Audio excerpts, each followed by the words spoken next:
हाँ जी, स्वागत है ਤੁਹਾਡਾ ਸਾਰਿਆਂ ਦਾ ਸਾਡੇ YouTube channel exam study with job alert ਤੇ master cadre geography one liner ਭਾਗ 4 ਅਗਲੇ ਪ੍ਰਸ਼ਨ ਉੱਤਰ ਲੈ ਕੇ ਆਏ ਹਾਂ। ਸਟਾਰਟ ਕਰਨ ਤੋਂ ਪਹਿਲਾਂ ਜੇਕਰ ਤੁਸੀਂ ਸਾਡੇ ਚੈਨਲ ਤੇ ਪਹਿਲੀ ਵਾਰ ਆਏ ਹੋ ਤਾਂ ਚੈਨਲ ਨੂੰ ਸਬਸਕ੍ਰਾਈਬ ਜ਼ਰੂਰ ਕਰ ਲਿਓ ਤਾਂ ਤੁਹਾਨੂੰ ਇਸੇ ਤਰ੍ਹਾਂ ਅਪਡੇਟ ਇਨਫੋਰਮੇਸ਼ਨ ਮਿਲਦੀ ਰਹੇ। ਤਾਂ ਸਟਾਰਟ ਕਰਦੇ ਹਾਂ ਜੀ। ਤਾਂ ਅਗਲਾ ਪ੍ਰਸ਼ਨ ਹੈ ਜੀ, ਅਫਰੀਕਾ ਦੇ ਉਤਮਾਸ਼ਾ ਅੰਤਰੀਪ ਕੇਪ ਆਫ ਗੁੱਡ ਹੋਪ ਦੀ ਖੋਜ ਕਿਸ ਨਾਵਿਕ ਨੇ ਕੀਤੀ ਸੀ? ਤਾਂ ਇਹ ਕੀਤੀ ਸੀ ਬਾਰਥੋਲੋਮਯੂ ਡਿਆਜ਼ ਨੇ। ਕਿਹੜਾ ਦੇਸ਼ ਪਹਿਲੇ ਸਿਆਮ ਦੇ ਨਾਂ ਨਾਲ ਜਾਣਿਆ ਜਾਂਦਾ ਸੀ? ਤਾਂ ਉਹ ਸੀਗਾ ਥਾਈਲੈਂਡ। ਅੰਤਰਰਾਸ਼ਟਰੀ ਤਿਥੀ ਰੇਖਾ ਦਾ ਨਿਰਧਾਰਨ ਕਿਸ ਸਾਲ ਕੀਤਾ ਗਿਆ ਸੀ? ਤਾਂ ਇਹ ਕੀਤਾ ਗਿਆ ਸੀਗਾ ਜੀ 1884 ਦੇ ਵਿੱਚ। ਭਾਰਤ ਦਾ ਕਿਹੜਾ ਨਗਰ ਪੁਲਾੜ ਨਗਰ ਦੇ ਉਪਨਾਂ ਨਾਲ ਜਾਣਿਆ ਜਾਂਦਾ ਹੈ? ਤਾਂ ਉਹ ਹੈ ਜੀ ਬੰਗਲੌਰ। ਪਾਕਿਸਤਾਨ ਦੇ ਸਮੁੰਦਰ ਤੱਟ ਦਾ ਭੂਗੋਲਿਕ ਨਾਂ ਕੀ ਹੈ? ਤਾਂ ਉਹ ਹੈ ਜੀ ਮਕਰਾਨ ਤੱਟ। 23 ਵਿਸ਼ਵ ਵਿੱਚ ਸਰਵਾਧਿਕ ਉੱਨੀ ਕੱਪੜੇ ਦਾ ਉਤਪਾਦਨ ਕਿਹੜਾ ਦੇਸ਼ ਕਰਦਾ ਹੈ? ਤਾਂ ਉਹ ਹੈ ਜੀ ਆਸਟ੍ਰੇਲੀਆ। ਭਾਰਤ ਦਾ ਇੱਕਮਾਤਰ ਸਕ੍ਰਿਆ ਜਵਾਲਾਮੁਖੀ ਕਿਸ ਦੀਪ ਤੇ ਹੈ? ਤਾਂ ਉਹ ਹੈ ਜੀ ਬੈਰਨ ਦੀਪ ਤੇ। ਵਰਤਮਾਨ ਸਮੇਂ ਵਿੱਚ ਹਿਮਾਲਿਆ ਦੀ ਉਤਪੱਤੀ ਦਾ ਸਭ ਤੋਂ ਸਵੀਕ੍ਰਿਤ ਸਿਧਾਂਤ ਕਿਹੜਾ ਹੈ? ਤਾਂ ਉਹ ਹੈ ਜੀ ਭੂ ਵਿਵਰਤਨਿਕ ਸਿਧਾਂਤ। ਲਕਸ਼ਦੀਪ ਕਿਸ ਪ੍ਰਕਾਰ ਦਾ ਦੀਪ ਹੈ? ਤਾਂ ਉਹ ਹੈ ਜੀ ਕੋਰਲ ਨਿਰਮਿਤ ਪਰਵਾਲ ਦੀਪ। ਆਂਧਰਾ ਪ੍ਰਦੇਸ਼ ਦਾ ਬੰਗਮਪੱਲੇ ਖੇਤਰ ਕਿਸ ਲਈ ਪ੍ਰਸਿੱਧ ਹੈ? ਤਾਂ ਉਹ ਹੈ ਜੀ ਹੀਰਾ ਦੇ ਭੰਡਾਰ ਲਈ।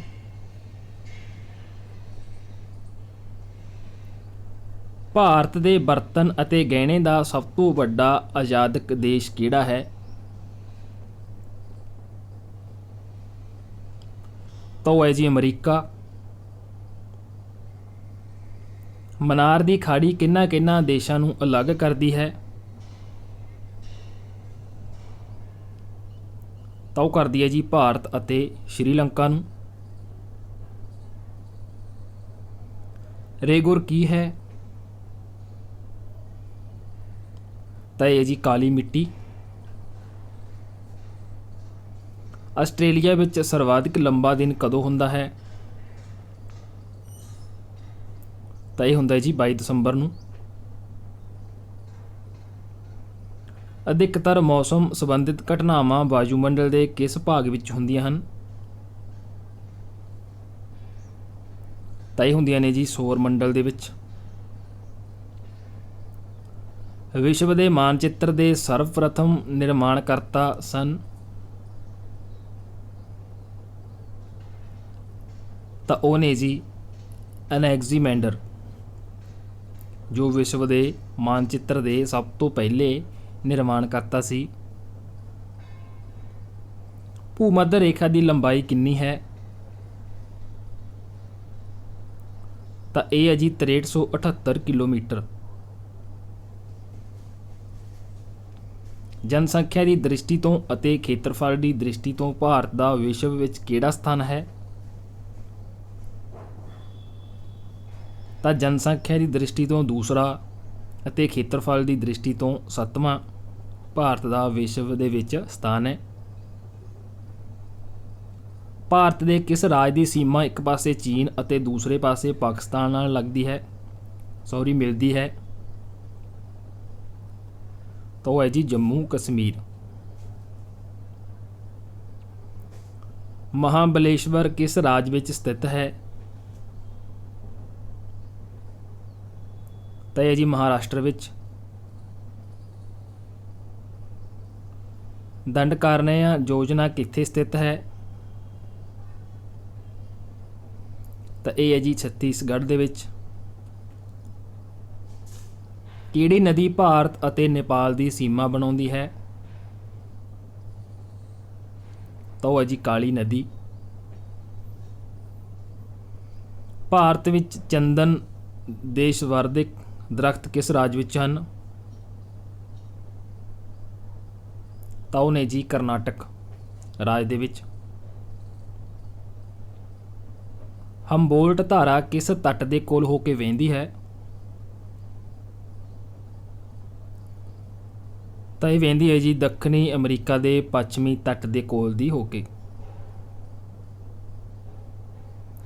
ਵਿਸ਼ਵ ਦਾ ਪ੍ਰਸਿੱਧ ਡੋਨਬਾਸ ਕੋਇਲਾ ਖੇਤਰ ਕਿਸ ਦੇਸ਼ ਵਿੱਚ ਹੈ? ਤਾਂ ਇਹ ਜੀ ਯੂਕਰੇਨ ਦੇ ਵਿੱਚ। ਭਾਰਤ ਦਾ ਕਿਹੜਾ ਸਥਾਨ ਭੂਮੱਧ ਰੇਖਾ ਦੇ ਨਿਕਟਤਮ ਤੇ ਹੈ? ਤਾਂ ਇਹ ਹੈ ਜੀ ਇੰਦਰਾ ਪੁਆਇੰਟ ਦੇ। ਕਾਵੇਰੀ ਨਦੀ ਕਿੰਨਾਂ ਰਾਜਾਂ ਤੋਂ ਹੋ ਕੇ ਨਿਕਲਦੀ ਹੈ? ਤਾਂ ਇਹ ਨਿਕਲਦੀ ਹੈ ਜੀ ਕੇਰਲ, ਕਰਨਾਟਕ ਅਤੇ ਤਾਮਿਲਨਾਡੂ ਰਾਜਾਂ ਤੋਂ ਹੋ ਕੇ। ਕਾਲੀ ਅਤੇ ਤਿਸਤਾ ਨਦੀਆਂ ਦੇ ਵਿੱਚ ਕਿਹੜਾ ਹਿਮਾਲੀ ਭਾਗ ਪੈਂਦਾ ਹੈ?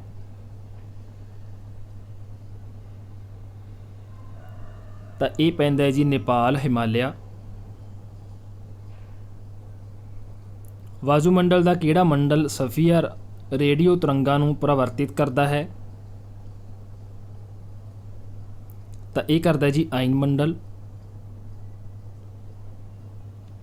ਭਾਰਤ ਵਿੱਚ ਕੱਚ ਦੇ ਕੁਟੀਰ ਉਦਯੋਗ ਦਾ ਸਭ ਤੋਂ ਵੱਡਾ ਕੇਂਦਰ ਕਿੱਥੇ ਹੈ?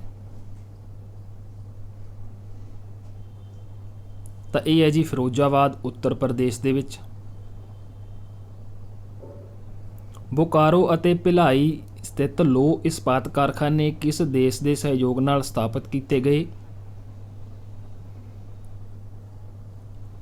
ਤਾਂ ਇਹ ਕੀਤੇ ਗਏ ਸੀਗੇ ਪੂਰਬ ਸੋਵੀਅਤ ਸੰਘ ਦੇ ਸਹਿਯੋਗ ਨਾਲ। ਮੂਕ ਘਾਟੀ ਪਰਿਯੋਜਨਾ ਕਿਸ ਰਾਜ ਵਿੱਚ ਸਥਾਪਿਤ ਕੀਤੀ ਗਈ ਹੈ? ਤਾਂ ਇਹ ਕੀਤੀ ਗਈ ਹੈ ਜੀ ਕੇਰਲ ਰਾਜ ਦੇ ਵਿੱਚ। ਦੇਸ਼ ਦਾ ਸਰਵਪ੍ਰਥਮ ਸੁਪਰ ਫਾਸਫੇਟ ਖਾਦ ਦਾ ਕਾਰਖਾਨਾ ਕਿੱਥੇ ਸਥਾਪਿਤ ਕੀਤਾ ਗਿਆ?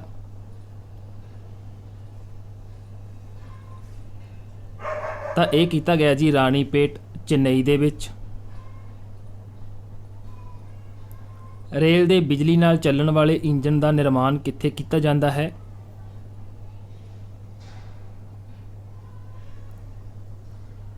ਤਾਂ ਇਹ ਕੀਤਾ ਜਾਂਦਾ ਜੀ ਭੋਪਾਲ ਦੇ ਵਿੱਚ। ਹਲਦੀਆ ਤੇਲ ਸੋਧਕ ਕਾਰਖਾਨਾ ਕਿਸ ਰਾਜ ਵਿੱਚ ਹੈ? ਤਾਂ ਇਹ ਹੈ ਜੀ ਪੱਛਮੀ ਬੰਗਾਲ ਦੇ ਵਿੱਚ।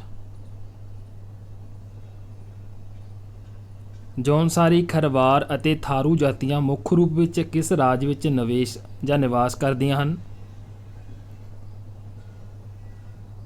ਤਾਂ ਇਹ ਕਰਦੀਆਂ ਨੇ ਉੱਤਰ ਪ੍ਰਦੇਸ਼ ਦੇ ਵਿੱਚ। Tata iron and steel company ਕਿਸ ਖੇਤਰ ਦੀ ਕੰਪਨੀ ਹੈ?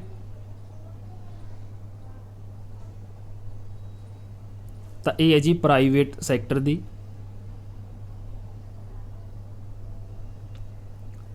ਨੈਵੇਲੀ ਲਿਗਨਾਈਟ ਨਿਗਮ ਕਿਸ ਰਾਜ ਤੋਂ ਲਿਗਨਾਈਟ ਕੋਲਾ ਕੱਢਦੀ ਹੈ?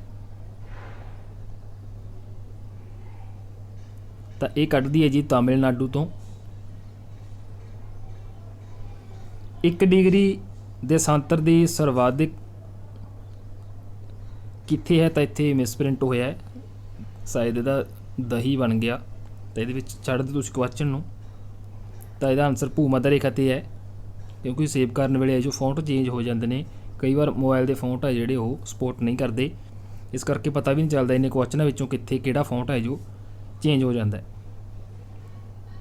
ਕਿਸ ਜਵਾਲਾਮੁਖੀ ਨੂੰ ਭੂਮੱਧ ਸਾਗਰ ਦਾ ਪ੍ਰਕਾਸ਼ ਸਤੰਭ ਕਿਹਾ ਜਾਂਦਾ ਹੈ?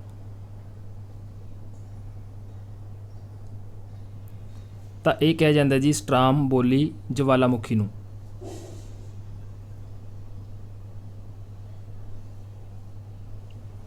ਦੱਖਣੀ ਗੋਲਾਰਧ ਵਿੱਚ 40 ਡਿਗਰੀ ਅਕਸ਼ਾਂਸ਼ ਦੇ ਕੋਲ ਦਾ ਸਥਾਨ ਜਿੱਥੇ ਤੇਜ਼ ਹਵਾਵਾਂ ਚੱਲਦੀਆਂ ਹਨ?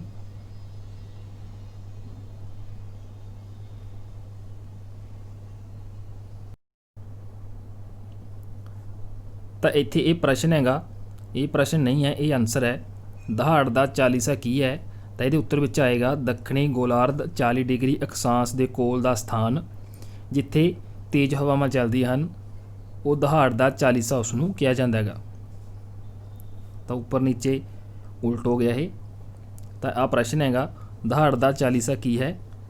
ਦੱਖਣੀ ਗੋਲਾਰਧ 40 ਡਿਗਰੀ ਅਕਸ਼ਾਂਸ਼ ਦੇ ਕੋਲ ਸਥਾਨ ਹੈ ਜਿੱਥੇ ਤੇਜ਼ ਹਵਾਵਾਂ ਚੱਲਦੀਆਂ ਨੇ। ਜੋਜੀਲਾ ਦਰਾ ਕਿਸ ਕਿਸ ਨੂੰ ਜੋੜਦਾ ਹੈ? ਲੇਹ ਅਤੇ ਨਾਗਰ ਨੂੰ। ਪੂਰਬੀ ਤੱਟ ਨੂੰ ਕਿਹੜੇ ਦੋ ਭਾਗਾਂ ਵਿੱਚ ਵੰਡਿਆ ਜਾਂਦਾ ਹੈ? ਕੋਰੋਮੰਡਲ ਤੱਟ ਅਤੇ ਕਾਕੀਨਾਡ ਤੱਟ। ਇਹਨਾਂ ਦੋ ਭਾਗਾਂ ਵਿੱਚ ਹੈ ਜੋ ਪੂਰਬੀ ਤੱਟ ਨੂੰ ਵੰਡਿਆ ਜਾਂਦਾ ਹੈ।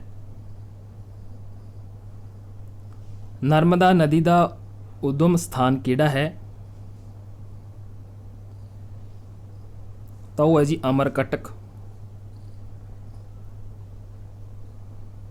ਮਜੂਰਾਕਸੀ ਨਹਿਰ ਕਿਸ ਰਾਜ ਵਿੱਚ ਹੈ? ਤਾਂ ਉਹ ਹੈ ਜੀ ਪੱਛਮੀ ਬੰਗਾਲ ਦੇ ਵਿੱਚ। ਏਡੀਜ਼ ਪਰਬਤਮਾਲਾ ਦੱਖਣ ਅਮਰੀਕਾ ਦੀ ਸਰਵਉੱਚ ਪਰਬਤ ਚੋਟੀ ਦਾ ਕੀ ਨਾਂ ਹੈ? ਤਾਂ ਉਹ ਹੈ ਜੀ ਇਕਾਂਗੂਆ। ਸੋ ਦੋਸਤੋ ਅਗਲੇ ਪਾਰਟ ਦੇ ਅਗਲੇ ਪ੍ਰਸ਼ਨ ਸੀਗੇ। ਕੱਲ੍ਹ ਨੂੰ ਅਗਲੇ ਭਾਗ ਵਿੱਚ ਅਗਲੇ ਪ੍ਰਸ਼ਨ ਲੈ ਕੇ ਆਵਾਂਗੇ। ਇਸ ਤੋਂ ਪਹਿਲਾਂ ਵਾਲਾ ਭਾਗ ਤੁਸੀਂ ਸਾਡੇ ਚੈਨਲ ਦੀ ਪਲੇਲਿਸਟ ਵਿੱਚ ਜਾ ਕੇ ਰੀਡ ਕਰ ਸਕਦੇ ਹੋ, ਜਾਂ ਫਿਰ ਉੱਪਰ ਤੁਹਾਨੂੰ ਆਈ ਬਟਨ ਸ਼ੋ ਹੋ ਰਿਹਾ ਹੋਵੇਗਾ, ਉਸ 'ਤੇ ਕਲਿੱਕ ਕਰਕੇ ਰੀਡ ਕਰ ਸਕਦੇ ਹੋ। ਸੋ ਵੀਡੀਓ ਨੂੰ ਅੱਗੇ ਜ਼ਰੂਰ ਸ਼ੇਅਰ ਕਰਦੇ ਕਰੋ ਜੀ। ਧੰਨਵਾਦ।